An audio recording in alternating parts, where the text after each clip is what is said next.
BJP চেয়েছিল নির্বাচন কমিশনকে হাতিয়ার করে এসআইআর এর মধ্যে দিয়ে বাংলার বৈধ ভোটারের নাম বাদ দিতে। এই অভিযোগকে সামনে রেখে দলের সৈনিকদের ময়দানে নামিয়ে দিয়েছে তৃণমূল। রাজ্য নেতৃত্বের মতে একপাশে বর হয়েছে। যেখানে ভোটার কিছুদিন আগে কর্মীরা ভোটের কাজে নামেন, সেখানে এবার অনেক আগে থেকে ওয়ার্ম আপ শুধু নয়, বিজেপিকে রুখতে যুদ্ধ শুরু হয়ে গিয়েছে রাজ্যের শাসক দলের। তার জন্যে তির্যক মন্তব্যে নির্বাচন কমিশনকে বিঁধল দলের 28তম প্রতিষ্ঠা বার্ষিকীতে গোটা জানুয়ারি জুড়ে কর্মসূচির ঘোষণা করেছে তৃণমূল কংগ্রেস। 1 জানুয়ারি বৃহস্পতিবার দলের প্রতিষ্ঠাতা দিবস।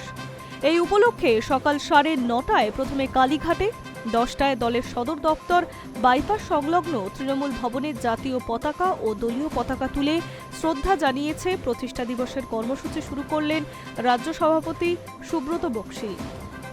সকাল 10:30টায় সায়েন্স সিটির কাছে পুরনো তৃণমূল ভবনে এই কর্মসূচি করেছে রাজ্যসহ সভাপতি জয়প্রকাশ মজুমদার।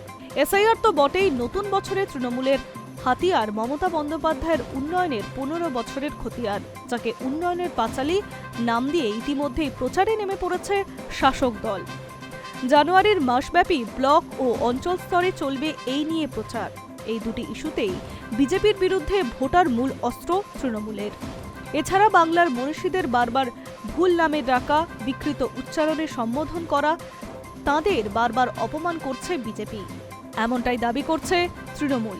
এর প্রতিবাদে আরও বেশি মর্যাদায় মনীষীদের জন্ম ও মৃত্যুর দিনগুলিতে তাদের সামনে দিয়ে পালন করার নির্দেশ দিয়েছে রাজ্য সভাপতি সুব্রত বক্সী। এসআইআর নিয়ে বিজেপিকে বিধে দলের এক রাজ্য নেতার বক্তব্য, এসআইআর কার্যক্রমের মধ্যে দিয়ে বিজেপি নির্বাচন কমিশনকে নামিয়েছিল বাংলার বৈধ ভোটারদের নাম কাটাতে। বাংলার ভোটারদের মধ্যে তারা রোহিঙ্গা আর বাংলাদেশি খুঁজতে নেমেছিল।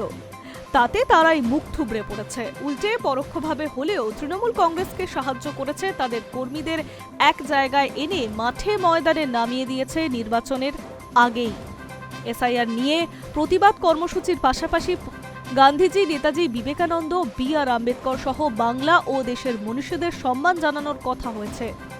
এই সঙ্গে উন্নয়নের পাঁচালীর বিপুল প্রচার চলবে। এরপর 12 জানুয়ারি বিবেকানন্দের জন্মদিন, 23 জানুয়ারি নেতাজির জন্মদিন। ব্লকে, ওয়ার্ডে, অঞ্চলে সর্বত্র সুভাষ উৎসব পালন করা হবে। এছাড়া 26 জানুয়ারি সাধারণতন্ত্র দিবস পালনের সঙ্গে সঙ্গে 30 জানুয়ারি গান্ধীজির প্রয়াণ দিবসকে শহীদ দিবস হিসেবে যথাযোগ্য মর্যাদা দিয়ে স্মরণ করা হবে তৃণমূলের তরফে। High news network.